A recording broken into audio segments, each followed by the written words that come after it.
ایک تو یہ کہ یہ جو حسن نثار صاحب نے بات کی، 2-3 پوائنٹ سے اسی سے میں آپ کا کنکلوژن لیتا ہوں کہ انہوں نے کہا کہ یہ جو ایک کلچر ہے کہ ہم دوسروں کے بارے میں بالکل کوئی بھی بلنٹ کامنٹ کر دیتے ہیں، وہ کہتے ہیں جو سچ کہتا ہے اس کے بارے میں ہم کچھ بھی کہہ دیتے ہیں. تو یہ روش، اس روش نے بھی ہمیں نقصان پہنچایا کہ یہ جھوٹا ہے، یہ غدار وطن ہے، اور یہ امریکی ایجنٹ ہے، اور یہ کافر ہے، اور یہ اس کلچر کو بھی ختم ہونا چاہیے معاشرے سے. وسیم بادامی صاحب، یہ روش صرف مسلمانوں کی نہیں ہے بلکہ مخلوق کی ہے. اچھا. دنیا کی ہر قوم نے اپنے درمیان سچ کہنے والوں کو کبھی ایکسیپٹ نہیں کیا ہے.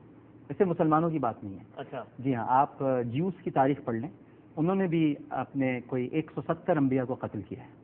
اسی طرح سے آپ جیزس کرائسٹ، یسوع مسیح، انہوں نے سچی تو کہا تھا، ریفارمز ہی تو لا رہے تھے کہ ان کو پہلے تو اس کے دربار میں کھڑا کر دیا تھا اور ان کو کروسیڈ کرنے کی اور جو ان کو صلیب پر چڑھانے کی کوشش کی گئی تھی. ہمارا عقیدہ ہے کہ ان کو نہیں چڑھایا گیا بلکہ وہ اٹھا لیے گئے. اسی طرح اور بھی سارے آپ تاریخی حقائق سامنے جو تلخ حقائق صرف ہماری ہسٹری میں نہیں ہے، یہ تو مخلوق، میں نے اس لیے کہا کہ یہ اللہ سبحانہ و تعالیٰ کی جو مخلوق، اشرف المخلوقات انسان ہے، اس مخلوق کے اندر یہ ایک ازلی اور ابدی ہے. کیونکہ سب سے پہلا جو سچ تھا وہ حابیل نے بولا تھا، اور اس نے کہا تھا کہ میری قربانی قبول ہو گئی ہے. اس سچ کو قابیل نے ایکسیپٹ نہیں کیا تھا اور اس کے بعد حابیل کا قتل کیا تھا اس نے. تو یہ بنیادی طور پر ہم سچ کو ایکسیپٹ نہیں کرتے ہیں، اور جو بھی سچ بولنے والے لوگ ہوتے ہیں یا تو انہیں کافر، یا ان کو معاشرے میں انفٹ، یا انہیں ذہنی معذور، یا ان کو پاگل قرار دے کر، یا پھر گمراہ اور عقائد کا دشمن قرار دے کر انہیں قتل کرنے پر ہی فوقیت دیتے ہیں اور ان کو مار دیا جاتا ہے. تو یہ تو یہ صرف مسلمانوں کا ایشو نہیں ہے، یہ تو سبھی کا ہے. اور ایک بات اور بتا دیں، ہو سکتا ہے آج کے ہمارے پروگرام سے شاید کچھ لوگ یہ ایک بات، میک کرسٹل جو تھے، میں ایک مثال میرے ذہن میں آ رہی ہے، میک کرسٹل نے سچ بولا تھا، انہیں بھی فارغ کر دیا. جی ہاں ٹھیک ہے. تو شاید آج کے پروگرام سے کچھ لوگ یہ تاثر لیں کہ بھائی آپ لوگ تو عامر لیاقت صاحب، حسن نثار صاحب، بادامی صاحب، آپ تو بڑے ہی لبرل ہو چلے، سارے پروگرام میں امریکہ کے اور ویسٹ کے قصائد پڑھتے رہے اور مسلم دنیا کا رونا روتے رہے. تو عامر لیاقت صاحب، حسن نثار صاحب چلیں گے، ظاہر تو ان کے غیر موجودگی میں بات کرنا مناسب نہیں ہے، لیکن میں جنرلی آپ سے پوچھ رہا ہوں، جس معاشرے کے مثالیں دے رہے ہیں، بہرحال جنسی بیرا روی کا اور ہر کئی لحاظ سے اخلاقی گراوٹ کا شکار تو ہے نا وہ بھی معاشرے، یا نہیں؟ دیکھیے، وہ حسن نثار صاحب ہمارے بڑے ہیں، ان کا اپنا ایک موقف ہے، لیکن بیرا روی اپنی جگہ پر ایک درست بات ہے. اس پر کبھی ڈیبیٹ ہوگی تو ہم وہ بھی ہوں گے موجود، اچھا لگے گا بھی، میں اس پر کوئی میں نے کہا آج کے پروگرام کے بعد. لیکن میں یہ ضرور کہہ دوں آپ سے کہ لبرل کا کیا مطلب ہوتا ہے.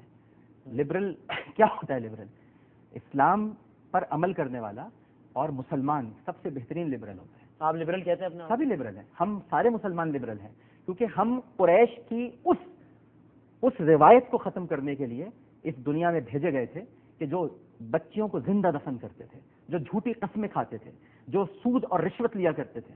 یہ نبی کریم صلی اللہ علیہ وسلم نے ساری رسومات عہد جاہلیت کی اپنے قدموں تلے خطبہ حجۃ الوداع کے موقع پر روند ڈالی. تو وی آر لبرلس. لبرل کا مطلب یہ نہیں ہوتا، ہاں الٹرا لبرل نہیں ہے، مادر پدر آزاد لبرل نہیں ہے، بالکل ایک نئی ایکسٹریم پر لے جانے والے لبرل نہیں ہیں. نبی سے محبت کرتے ہیں، حرمت کا احترام کرتے ہیں، اور نبی کی ناموس پر جان بھی قربان کرنے کو تیار ہیں، لیکن ہدایات پر عمل کے بعد، رسول کی ہدایات پر عمل کرنے کے بعد. اور یہ جو آپ نے فرمایا نا کہ ہم شاید دیکھیں، حسن نثار صاحب کون ہیں، میں کون ہوں، مجھے تو چھوڑ دیجیے، میں تو طفل مکتب ہوں. حسن نثار صاحب کون ہیں؟ کیا گھروں میں بزرگ جب اپنے بچوں پہ ناراض ہوتے ہیں تو غصہ نہیں کرتے؟ کیا بتاتے نہیں ہیں کہ کیا کیا ہو رہا ہے؟ تو حسن نثار صاحب کے غصے کو آپ نیگیٹو کیوں دیکھیں؟ کیا پتا اس میں بہت ساری باتیں ہمارے لیے سمجھنے کی ہوں. بزرگوں کے غصے کو بھی بہت اچھا سمجھنا چاہیے. وہ بزرگ ہیں، انہوں نے اپنا پورا وقت گزارا ہے، اپنی جوانی گزار دی. اب اگر وہ یہ سمجھتے ہیں کہ کچھ چیزیں غلط ہو رہی ہیں تو وہ ڈانٹ کر، کچھ باتیں ان کی غلط ہو سکتی ہیں، لیکن غلط ہونے کا مطلب یہ تھوڑی ہے کہ وہ عاشق رسول نہیں رہے، وہ نبی کریم سے محبت نہیں کرتے، وہ اسلام سے دور ہو گئے. وہ تو یہ کہتے ہیں کہ مسلمانوں نے کیا کیا میرے سرکار کے دین کے ساتھ، ان کا اپنا شکوہ یہ. آخری میرا تو سوال یہ، چونکہ ظاہر ہم یہ واقعہ کربلا کی مناسبت سے پروگرام چلا رہے ہیں اور اس کو ریلیٹ کر رہے ہیں 2011 سے. ہم نے جو پڑھا کہ ایک طرف حضرت حسین تھے، ایک طرف یزید تھا، یعنی کہ ایک طرف حسینیت، ایک طرف یزیدیت. تو آج اگر میں آپ سے کہوں کہ جناب ان دونوں کی آپ کوالٹیز ڈیفائن کر دیں کہ حسینیت کے کیمپ کی کیا کیا کوالٹیز ہوتی ہیں، یزیدیت کے کیمپ کی کیا کیا کوالٹیز ہوتی ہیں، اور آج کے دور کے مسلمان کو کیا سبق سکھاتا ہے حسینیت اور یزیدیت کا مقابلہ، یعنی کہ واقعہ کربلا. تو اس پہ آپ کا فائنل کامنٹ ہے. دیکھیے، یزیدیت کے کیمپ میں بدعہدی ہوگی، منافقت ہوگی، اسلام دشمنی ہوگی، نبی کریم صلی اللہ علیہ وسلم کی سنتوں اور ان کے طریقہ کار سے اختلاف ہوگا، تکبر ہوگا، عناد ہوگا، غرور ہوگا، بغض ہوگا، عداوت ہوگا. یہ سب یزید کے کیمپ میں موجود ہوگا. اور حسینیت کے کیمپ میں ایک چیز ہے بس صرف، جس میں سب کچھ موجود ہے اور تسلسل ہے اس ایک چیز کا. حسینیت کے کیمپ میں صبر ہے. اور یا ایھا الذین آمنوا استعینوا بالصبر والصلاۃ ان اللہ مع الصابرین، اللہ صبر کرنے والوں کے ساتھ ہے. اور پھر یہ پورا ایک تسلسل چلتا ہے. تو آج 2011 میں واقع کربلا سے اگر ہم کو سبق لینا چاہیں تو وہ کیا ہے؟ صبر کریں، برداشت لائیں، اور آگے کی آیات کو اس کے ساتھ جو جڑی ہوئی ہیں محسوس کریں کہ وَلَنَبْلُوَنَّكُمْ بِشَيْءٍ مِّنَ الْخَوْفِ وَالْجُوعِ وَالنَّقْصِ مِّنَ الْأَمْوَالِ وَالْأَنفُسِ وَالثَّمَرَاتِ وَبَشِّرِ الصَّابِرِينَ الَّذِينَ إِذَا أَصَابَتْهُمْ مُصِيبَةٌ قَالُوا إِنَّا لِلَّهِ وَإِنَّا إِلَيْهِ رَاجِعُونَ أُولَٰئِكَ عَلَيْهِمْ صَلَوَاتٌ مِّن رَّبِّهِمْ وَرَحْمَةٌ وَأُولَٰئِكَ هُمُ الْمُهْتَدُونَ. ہمیں صبر کرنا ہے، اللہ کی رضا پر راضی رہنا ہے. صرف صبر تھا ان کے پاس. یا ایھا النفس مطمئنہ ارجعی الی ربک راضیۃ مرضیہ. یہ صبر سب کچھ ہے. صبر میں سچ بھی ہے، صبر میں حقانیت بھی ہے، صبر میں حق بھی ہے، صبر میں بد عہدی کا انکار بھی ہے، صبر میں عہدوں کی پاسداری بھی ہے، صبر میں امانت بھی ہے، صبر میں صداقت بھی ہے.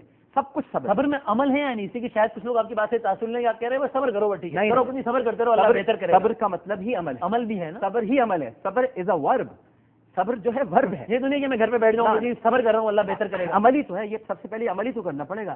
صبر کا مطلب یہ ہوتا ہے کہ ڈٹ جائیں اور ایک مسئلے پر یا ایک ایشو پر جو آپ پر مسلط کیا جا رہا ہے اللہ کی رضا پر راضی رہتے ہوئے عمل کریں، اور صبر کرتے ہوئے جنگ جیتنے کے لیے میدان میں نہ اتریں.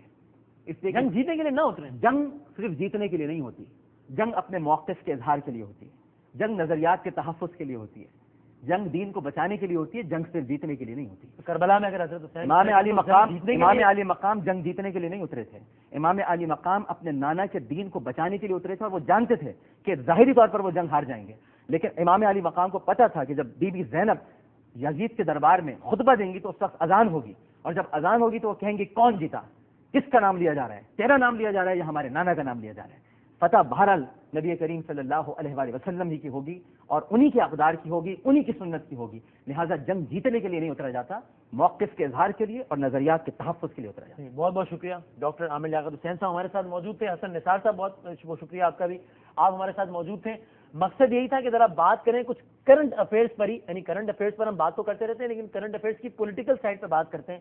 آج ہم نے کوشش یہ کی کہ چونکہ محرم کے وہ ایام ہے جس میں ہم واقعہ کربلا نواسہ رسول کو یاد کرتے ہیں، تو اس پر بات کریں کہ پھر کیا وجہ ہے کہ رسول خدا صلی اللہ علیہ وآلہ وسلم کو ماننے والے اور ان کے نواسوں کی یاد منانے والے وہ قوم جو ہے وہ آج اس قدر، جس طرح میں نے کہا کہ ایک پرسیپشن ہے کہ پسپائی کا شکار ہے. حسن نثار صاحب کہتے ہیں پرسیپشن نہیں، حقیقت ہے کہ پسپائی کا شکار ہے. کیوں ہے اس پر بات کرنے کی کوشش کی تھی. مزید اس پر میرا کچھ کہنا نہیں بنتا.